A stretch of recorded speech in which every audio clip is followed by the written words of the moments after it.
Assalamualaikum warahmatullahi wabarakatuh. Anak-anak yang solih, bagaimana kabarnya hari ini? Semoga selalu dalam keadaan sehat dan masih semangat terus dalam mengikuti pembelajaran dari rumah. Nah, anak-anak, untuk pembelajaran tematik hari ini kita akan masuk pada subtema 2. Nah, pembelajaran 1.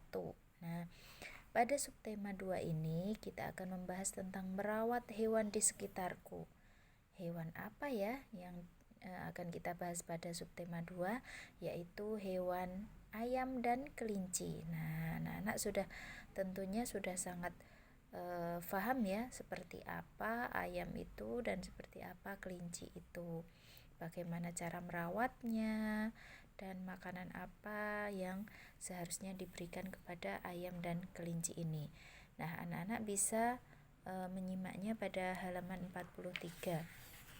Nah, pada halaman 44 dijelaskan bagaimana cara merawat ayam. Kali ini kita akan membahas tentang cara merawat ayam dan kelinci.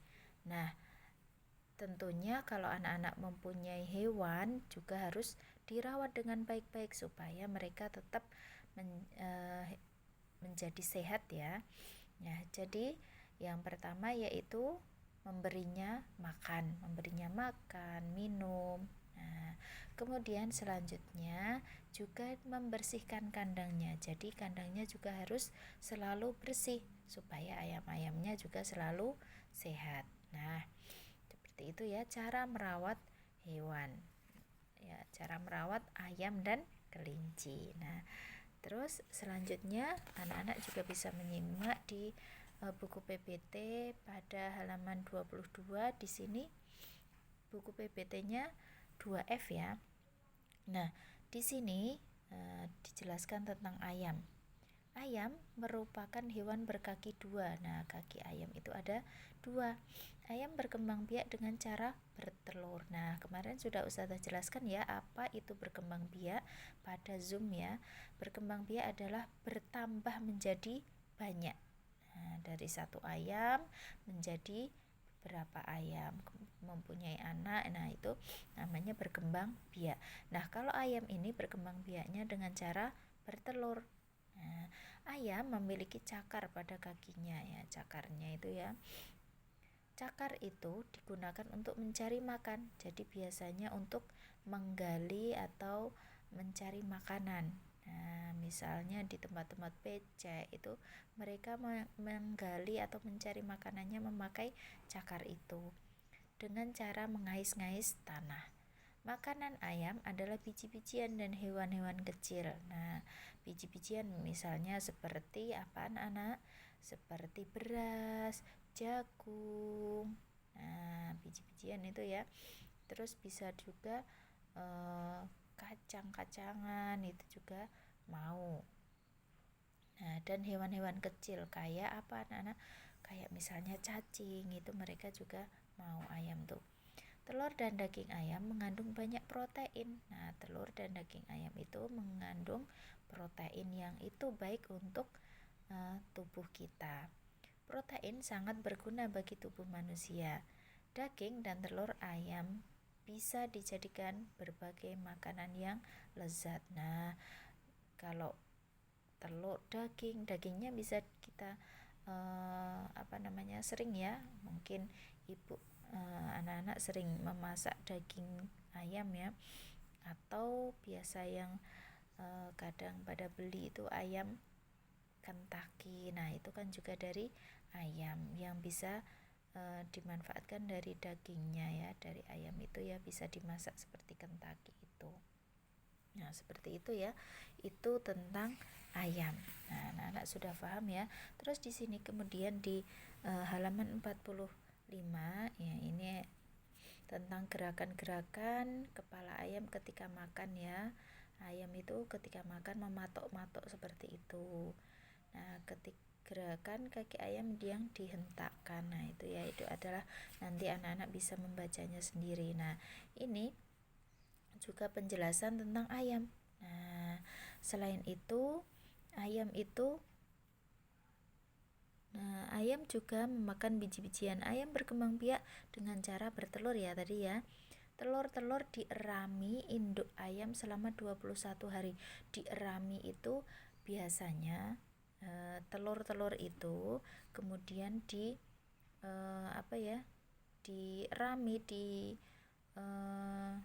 diduduki ya, bukan diduduki ya, supaya telur-telur itu hangat dan kemudian bisa dalam 21 hari bisa kemudian keluar anak ayam. Nah, seperti itu.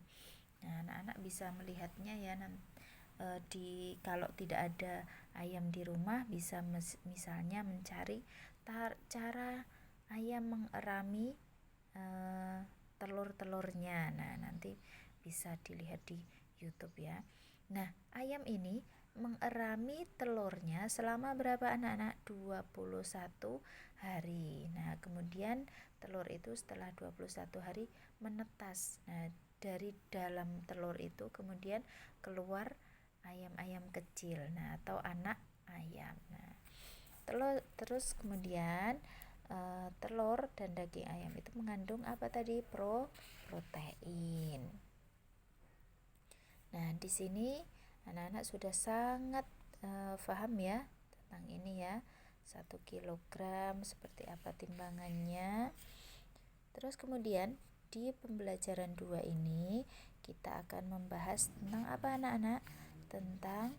Masih tentang merawat ayam. Nah, tadi sudah dijelaskan Ustazah dari awal ya, ketika merawat ayam itu seperti apa. Nah, terus kemudian di sini di selanjutnya ini di halaman 55 ini ada nanti anak-anak silahkan dibaca tata cara ketika pelajaran. Ketika Ustadz atau Ustadzah menjelaskan itu sebaiknya seperti apa ya ketika di sekolah. Terus kemudian apa saja yang tidak boleh dilakukan ketika mengikuti pembelajaran. Nah, seperti itu. Nah, ini juga ada apa yang tidak boleh, apa yang boleh dilakukan ketika pelajaran. Nah, selanjutnya seperti itu. Nah, ini untuk pelajaran. Nah, ini ya pelajaran SPDP-nya. Seperti ini. Lakukan gerakan lari berbelok-belok. Nah, itu ya seperti pola. Ini adalah pola ya namanya ya anak-anak ya, seperti ini. Ini pola. Nah, ini lari ke sini terus kemudian ke sana. Nah, ke sini ke sana, itu namanya larinya berpola. Nah, ada polanya, ada berbentuk seperti itu. Nah, lakukan gerakan sesuai ketukan dalam lagu ayamku. Nah, seperti itu. Nah, terus kemudian di pembelajaran 3 kita akan membahas tentang kelinci. Nah, anak-anak sudah sangat paham sekali ya kelinci ya, sering lihat ya. Kelinci ini adalah hewan yang berkaki berapa anak-anak? Nah, hewan kelinci ini, nah bagaimana cara bergeraknya, makanannya apa saja. Anak-anak sudah paham ya, makanan kelinci itu adalah wortel. Terus kemudian kalau kakinya ada berapa? 2 apa 4 anak-anak kalau kelinci itu? Nah, kakinya ada 4. Nah, caranya seperti itu ya kalau melompat. Kalau kelinci ini berjalannya dengan cara melompat. Ya, seperti itu ya cara melompatnya kelinci. Nah, kelinci ini juga ketika anak-anak mempunyai kelinci juga harus dirawat dengan baik-baik ya, dengan diberi makan. Selain wortel juga bisa sayur-sayuran. Nah, kemudian juga harus dibersihkan kandangnya juga sama seperti ayam tadi supaya apa? Supaya bisa menjadi kelinci yang sehat. Nah, seperti itu. Ini adalah cara gerakan menirukan kelinci melompat. Nah, anak sudah paham ya. Terus kemudian di sini Ustazah akan menjelaskan kembali tentang bagaimana huruf kapital itu digunakan di tulisan apa saja. Nah, huruf kapital itu digunakan pada awal kalimat dan nama hari, nama orang juga iya ya, dan selanjutnya. Nah, huruf kapital itu dipakai di awal kalimat. Nah, awal kalimat itu seperti ini ya anak-anak ya. Ini adalah awal kalimat. Awal kalimat itu menggunakan huruf kapital. Kapital itu adalah huruf besar. Nah, seperti contoh. Nah, ini ya contohnya ya. Setiap hari Senin, Seninnya ditulis besar walaupun ada di tengah-tengah kalimat. Kalau nama hari walaupun di tengah kalimat harus diawali dengan huruf besar. Nah, Ustazah ini kan di tengah kalimat. Nah, tetap harus memakai huruf besar. Nah, seperti itu ya anak-anak ya untuk pemakaian huruf kapital. Nah, cukup sekian dulu dari Ustazah, kita lanjutkan di pertemuan selanjutnya. Nah, Ustazah akhiri dengan wassalamualaikum warahmatullahi wabarakatuh.